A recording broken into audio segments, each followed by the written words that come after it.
आपल्या देशाच्या जे वित्तमंत्री आहेत निर्मला सीतारामन ताई, त्यांनी भाष्य केलं जेव्हा ते बजेट सादर करत होते, आणि ते सांगत असताना देशाचं जे काही पूर्ण अर्थव्यवस्था आहे त्याच्यावर बोलत असताना त्यांनी सांगितलं की आता आम्ही पुढच्या वर्षांमध्ये 4 महत्त्वाच्या जातींवर लक्ष देण्याला सज्ज झालेलो आहे आणि त्यांच्यावर आम्ही लक्ष देणार, त्या समाजातल्या घटकांना आम्ही तयार करणार. ह्या कुठच्या 4 जाती आहेत, कुठचे हे घटक आहेत? तर पहिलं त्यांनी सांगितलं महिला, मग सांगितलं शेतकरी, मग सांगितलं युवा आणि मग सांगितलं गरीब.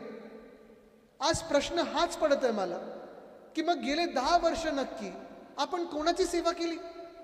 आज 10 वर्षाच्या सरकारनंतर जे भाजप सरकार केंद्रात आहे, जे खोके सरकार महाराष्ट्रात आहे, गेल्या 10 वर्षामध्ये 2.5 वर्ष आपली महाविकास आघाडी सरकारची जर बाजूला ठेवली तर संपूर्णपणे जर आपण पाहिलं तर भाजपचं सरकार होतं.